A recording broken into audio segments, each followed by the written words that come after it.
मेरी शादी को 2 महीने हो गया, लेकिन अभी तक मैं अपने संजय पति को ना देख सकी, क्योंकि वो रात को जब आते तो लाइट ऑफ करके कमरे में आते हैं और सुबह मेरे उठने से पहले घर से निकल जाते हैं। मुझे बड़ा अजीब लगता। सास से पूछती तो वो मुझसे नज़रें नहीं मिला पाती, और सच जानने के लिए एक दिन मैंने अपनी जगह मिनी नौकरानी को सुला दिया और खुद कमरे में छुप गई। जब लाइट जलाई तो मेरी चीखें निकल गई। मेरे साथ इतना बड़ा धोखा! आज मैं दुल्हन बनी बैठी थी अपने रूम और मुझे आए हुए बहुत वक्त हो गया था, लेकिन अभी तक मेरे पति संजय का कहीं अता पता नहीं था। अचानक से आने वाली नींद के झोंकों ने मेरी बंद आंखों को खोलने पर मजबूर किया था। मैं पिछले कई घंटों से अपने कमरे में बैठी अपने पति का इंतज़ार कर रही थी। अब तो बैठ बैठ कर मेरी कमर में भी दर्द शुरू हो चुका था। जब यूं ही जमाई लेते हुए घड़ी की तरफ नज़र दौड़ाई तो रात के 3 बज रहे थे।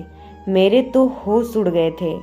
आज तो मेरी सुहाग रात थी, मेरी पहली रात, जिस रात पति पत्नी एक दूसरे से कई वादे करते हैं और उम्र भर साथ निभाने की कस्में खाते हैं। मैंने अभी तक अपने पति को नहीं देखा था। कुछ हमारे खानदान में रस्में भी थी। शादी से पहले लड़का और लड़की की फ़ोटो भी नहीं दिखाई जाती थी। बस छोटी बहन से सुना था कि मेरा दूल्हा बड़ा ही प्यारा है। खुद ही दिल में सपने बुनने लगी थी। इस रात का इंतज़ार तो ना जाने मुझे कब से था, और मुझे जब लाकर इस कमरे में बिठाया गया तो मैं बहुत डरी और सहमी सी थी। मगर इतने घंटे बैठने के बाद ना सिर्फ मेरी कमर दर्द कर रही थी, बल्कि जमाई ले लेकर मेरे सारे सपने और ख्वाहिश भी ख़त्म हो चुका था। एक बार तो सोचा कि उठ के बाहर जाऊं और जाकर देखूं कि आखिर मेरा पति संजय कहाँ है, मगर फिर बाहर जाना मुनासिब नहीं लगा। जब नींद आने लगी तो यूं ही बैठे बैठे बेड के क्राउन से टेक लगाकर सो गई। अब और इंतज़ार करना मेरे लिए मुश्किल था कि तभी दरवाजे का लॉक खुलने की आवाज़ आई। मैं हड़बड़ाकर आंखें खोलकर देखने लगी, मगर कमरे में तो खूब अंधेरा फैल चुका था। मैंने सहम कर कहा कि कौन है, मगर पैरों के चप्पल की आवाज़ मुझे सुनाई नहीं दी। मैं सकपकाकर बोली कि सुनिए जी, क्या ये आप हैं? ये कमरे में इतना अंधेरा क्यों कर दिया? क्या लाइट चली गई है? मैंने एक ही सांस में कई सवाल कर डाले थे। तभी गला खखार कर एक मर्दाना आवाज़ गूंजी, मैं हूँ आपका पति संजय। इतना सुनना था कि मेरे दिल की धड़कन तेज हो गई। हालांकि मैं जानती थी उस वक्त मेरे कमरे में मेरा पति संजय ही आ सकता है। ऐसे लगता था जैसे पति की आवाज़ सुनकर मेरी सारी थकान वहीं दम तोड़ गए हों। अब मुझे शर्म आ रही थी, मगर एक बात की हैरानगी हुई थी कि आखिर पति ने कमरे में आते ही अंधेरा क्यों कर दिया। मुझे यह बात थोड़ी अजीब लगी। अगर लाइट चली गई थी तो मोमबत्ती या टॉर्च ही कमरे में ले आते। मैं आंखें फाड़ फाड़ के देखने की कोशिश कर रही थी कि जब मुझे एक मर्दाना साया सा अपनी तरफ आते हुए नजर आया। पति संजय मेरे सामने आकर बैठा और कहने लगा कि माफ़ कीजिएगा, बाहर दोस्तों में गपशप लगाते हुए वक्त का पता ही नहीं चला। आप तो जानती हैं कि ऐसे मौके पर दोस्त कहाँ जान छोड़ते हैं। आप काफ़ी थक गई होंगी। मुझे लगता है आपको सोना चाहिए, बाकी बातें हम कल करेंगे। मेरा पति तो बात करते हुए बहुत अटक रहा था। उसके मुंह से तो हकलाते हुए शब्द भी ठीक से नहीं निकल रहे थे। इसका हरगिज ये मतलब नहीं था कि उन्हें अटक अटक कर बोलने की बीमारी थी। वो तो यूं बात कर रहे थे जैसे मुझसे शर्मा रहे हों, उन्हें मुझसे शर्म आ रही हो। मर्द होकर उनका मुझसे शर्माते हुए बात करना मुझे बहुत परेशान कर गया था। फिर याद आया कि छोटी बहन ने भी बताया था कि दीदी आपके मंगेतर बड़े ही शर्मीले किस्म के हैं। मैंने पति से कहा कि आपने कमरे में अंधेरा क्यों कर दिया? क्या आप मुझे देखना नहीं चाहते? जाहिर है एक औरत शादी की रात बस अपने पति के लिए ही तो सजती संवरती है, ताकि उसका पति उसे देखे, उसकी तारीफ करे। मेरी बात सुनकर संजय कुछ देर खामोश रहा और फिर कहने लगा कि मैंने तो आपको जी भर के देख लिया था। जब आपको मेरे पास लाकर बिठाया गया, आप बहुत ही खूबसूरत हैं और हमारे यहाँ एक रस्म है, मुझ पर किसी ने जादू करवाई थी ताकि मेरी शादी ना हो सके।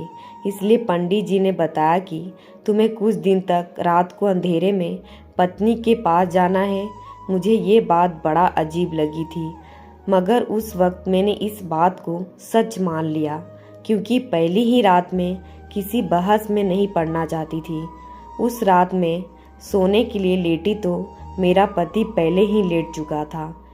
दिल में एक ख्वाहिश थी कि पति का चेहरा देखूं। आखिर वो मेरा पति बन चुका था। जब वो बारात लेकर हमारे यहाँ आए थे, तब भी उनके चेहरे पर सेहरा बांधा गया था, जिसमें फूलों की लड़ियों में मुझे उनका चेहरा दिखाई नहीं दिया था। रात गुजर गई।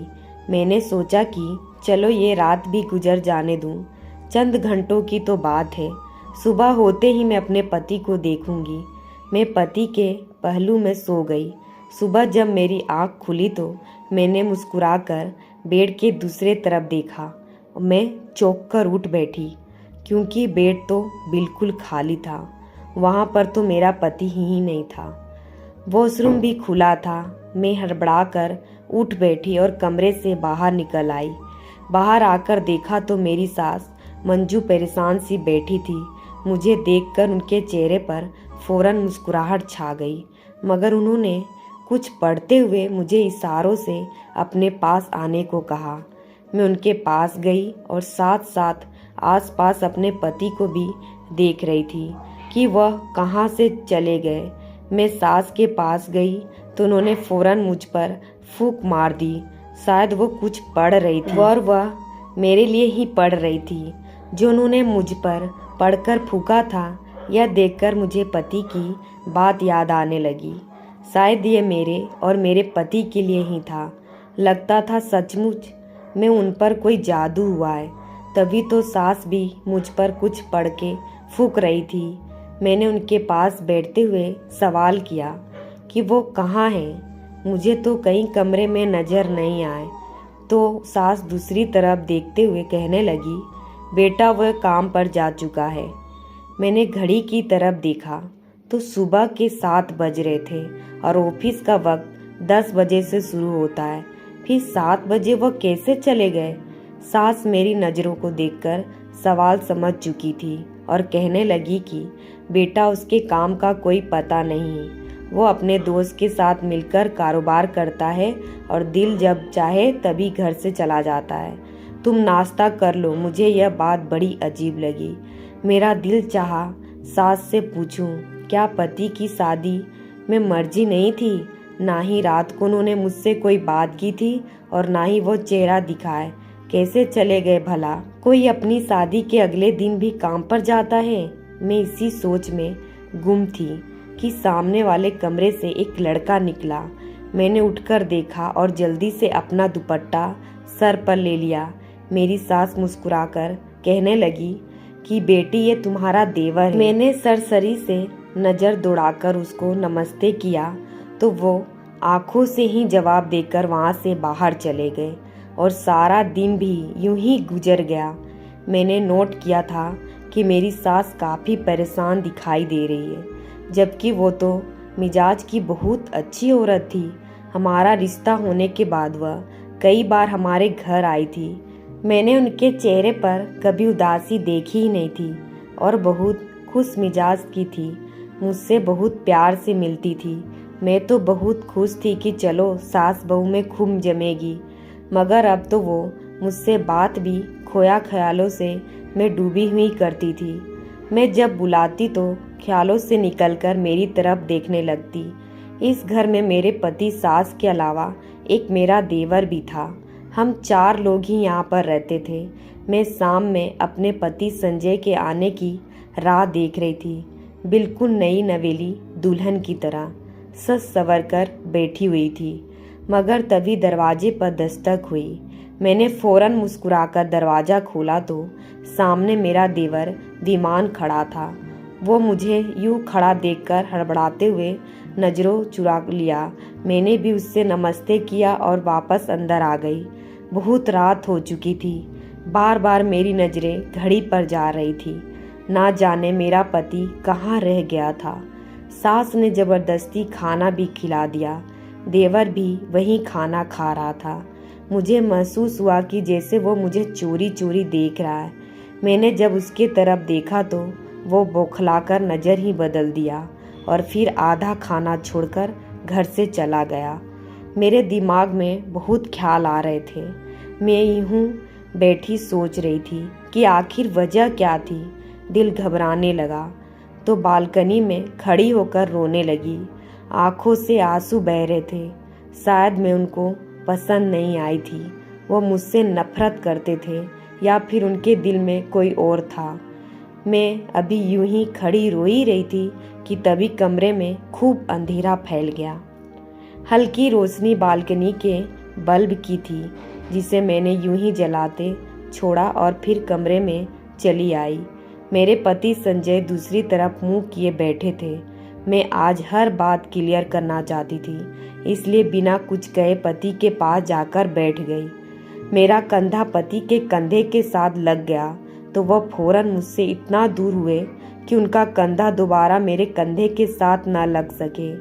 मैं पति से हर बात क्लियर करना चाहती थी कि आखिर वो मेरे साथ ऐसा क्यों कर रहे हैं। मैंने एक बार फिर पति की तरफ देखा और डरते डरते पति का हाथ थाम लिया। मेरी हाथ महसूस करते ही फौरन संजय ने अपना हाथ छुड़वाया और उठ खड़े हुए।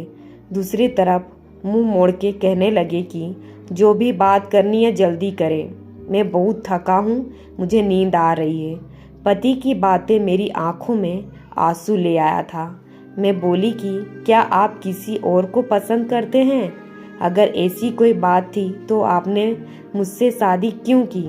पति फौरन गला खखार कर बोले कि मैं किसी और को पसंद नहीं करता, बस मेरी एक मजबूरी है। ना ही मैं आपको अपना चेहरा दिखा सकता हूँ और ना ही मेरे पास वक्त है जो आपके पास बैठकर मोहब्बत भरी बातें करूँ। मुझे भी गुस्सा आ रहा था। आखिर ये कौन सी मजबूरी थी कि मेरा पति मुझसे दूर भाग रहा है और मैं उसके पास आने की कोशिश करती रहूं। उस दिन के बाद कई दिन यूं ही गुजर गए और सारी रात में यूं गहरी नींद सोती कि मेरी आंख फिर सुबह ही जाकर खुली करती थी। सारा दिन पति के घर से बाहर रहता था और दूसरी तरफ मुझे ना जाने क्यों ये महसूस होने लगा कि जैसे मैं किसी की नज़रों में हूँ। लेकिन जब मैं इधर उधर देखती तो कोई नज़र नहीं आता था। एक बार मैं शाम की चाय बनाकर अपनी सास के कमरे में जाने लगी तो उनकी आवाज़ सुनकर वहीं रुक गई। वो शायद किसी से फ़ोन पर बात कर रही थी। बार बार वो एक ही शब्द दोहरा रही थी, पता नहीं कौन था, लेकिन मेरी सास उसकी विनती कर रही थी। ना जाने मेरी सास को कौन ब्लैकमेल कर रहा था। मैंने जब उनके कमरे का दरवाज़ा खटखटाया और कमरे में दाखिल हुई तो वो फ़ोन बंद करके अपने आंसू पोंछने लगी।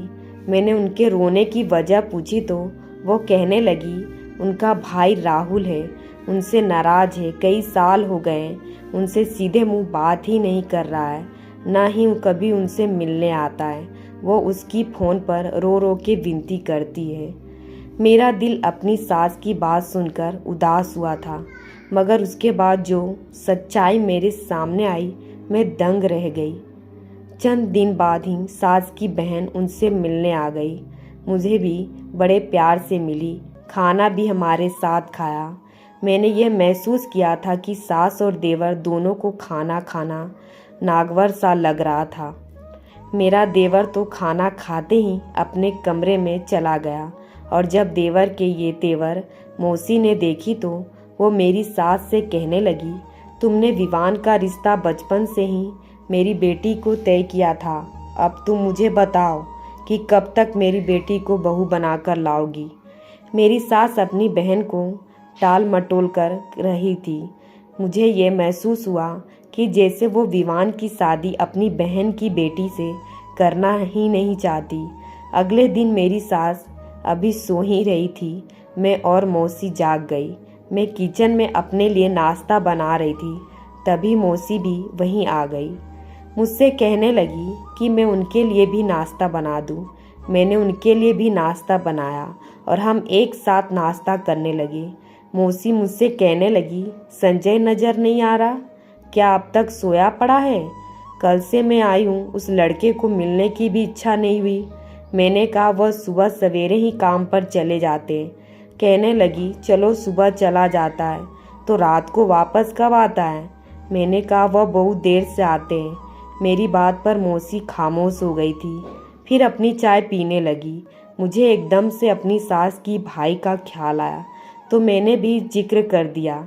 मैंने कहा, आपके भाई साहब किस बात पर इतना ज़्यादा नाराज़ हैं कि रोज़ मेरी सास मंजू उनसे विनती करती है, लेकिन वो हैं अपनी बहन पर जरा भी तरस नहीं खाते।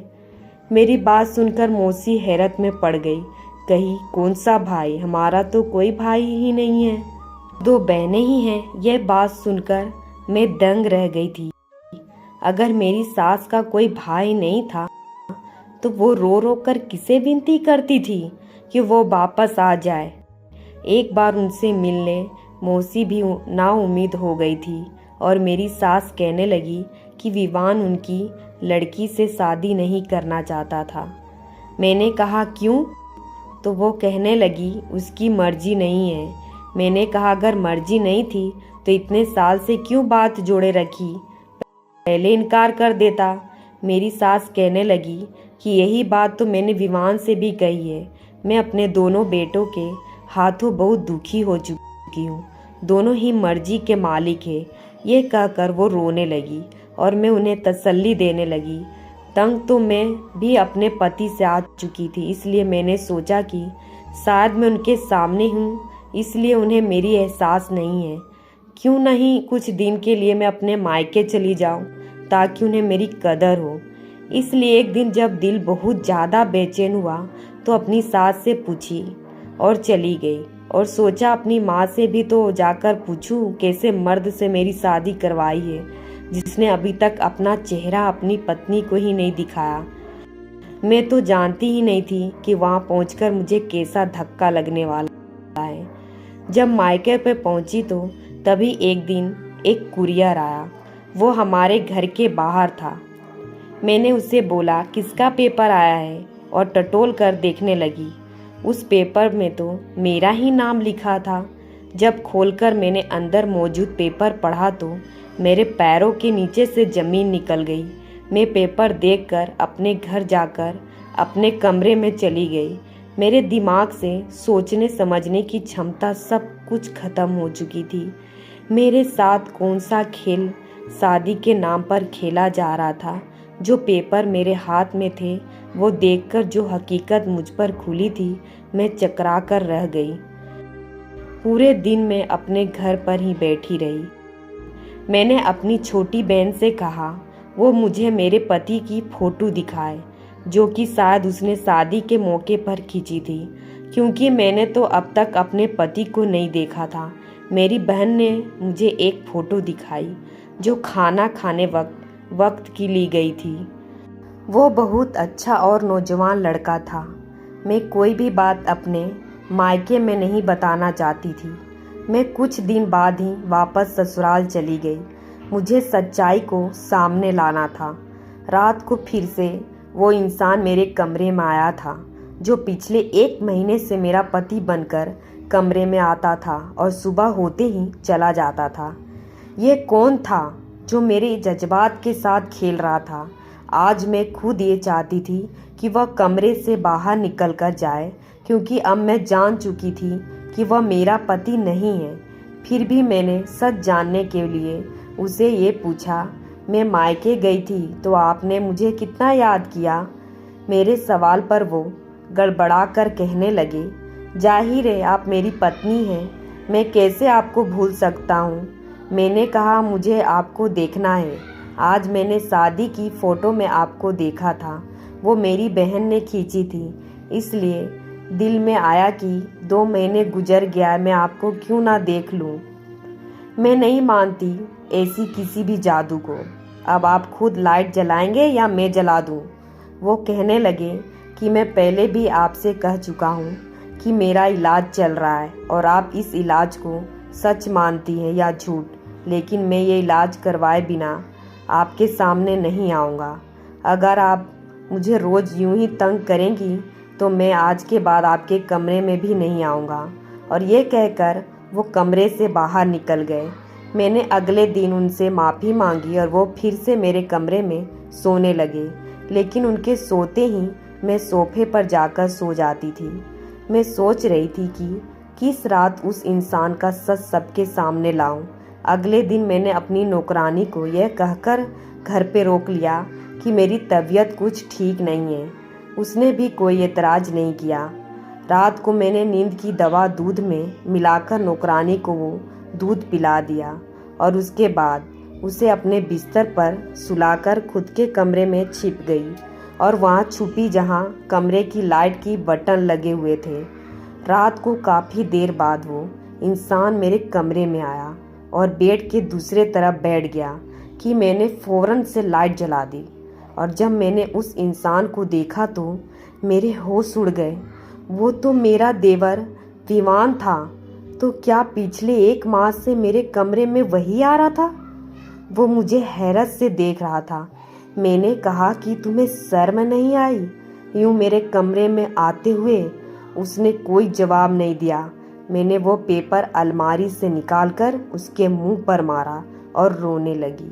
वो पेपर डिवोर्स के पेपर थे, जिसमें खत भी मौजूद था, जिस पर लिखा था कि मैं किसी और से शादी करना चाहता था, लेकिन मेरी माँ ने ज़बरदस्ती मेरा रिश्ता तुमसे तय कर दिया और मेरे लाख मना करने के बाद भी मेरा तुमसे विवाह कर दिया। लेकिन मैं शादी की रात ही भाग गया था और अब तुम्हें डिवोर्स पेपर भेज रहा हूँ ताकि तुम जिससे चाहो शादी कर लो। उस वक्त मैं चकरा कर रह गई थी कि जब मेरा पति शादी की पहली रात ही भाग गया था तो कौन मेरे कमरे में आता और मेरा देवर मुझे धोखा दे रहा था। मैंने उसका कॉलर पकड़कर उसे झंझोर कर रख दिया कि उसने मेरे साथ ऐसा क्यों किया। वो कहने लगा, मैंने आज तक आपके साथ ऐसा कुछ नहीं किया कि आपको या मुझे शर्मिंदगी उठानी पड़े। मैंने जो कुछ किया अपनी माँ के कहने पर किया, क्योंकि संजय भाई शादी की रात ही भाग गए थे। मेरी माँ डर गई थी कि अगर यह बात फैल गई तो क्या होगा, इसलिए मुझे कमरे में जाने को कहती ताकि आपको इस बात का शक ना हो जाए और बात बंद मुट्ठी में ही रह जाए। लेकिन मैंने आपके साथ कुछ भी गलत नहीं किया। मैंने कहा, मैं यहाँ सिर्फ सच जानने आई थी। तुम्हारा भाई मुझे डिवोर्स दे चुका है, इसलिए मेरा इस घर से कोई रिश्ता नहीं है। अगली सुबह अपने मायके चली गई और सारी बात अपने घर वालों को बता दी। मगर कुछ माह बाद मेरी सास हमारे घर आई। उन्होंने मेरे घर वालों से माफ़ी मांगी और मेरा रिश्ता विवान के लिए मांगने लगी। कहने लगी, अब अगर अपनी बेटी की शादी की तो आपको अच्छा रिश्ता नहीं मिलेगा। गलती मेरे बेटे का है और वह मैं, और सज़ा आपकी बेटी को क्यों काटनी पड़े। मैंने संजय से बहुत विनती की कि वो वापस आ जाए, लेकिन वो नहीं आया और इसके लिए मैं बहुत शर्मिंदा हूँ। लेकिन मैं अपनी गलती को सुधारना चाह रही हूँ। मेरे मम्मी पापा ने मेरा विवाह विमान से करवा दिया। सच ही कहते हैं कि एक औरत ही औरत का घर बर्बाद भी करती है और आबाद भी करती है। आज मैं विमान के साथ बहुत खुश हूँ। विमान और मेरी सास ने संजय से सारे रिश्ते ख़त्म कर दिए हैं।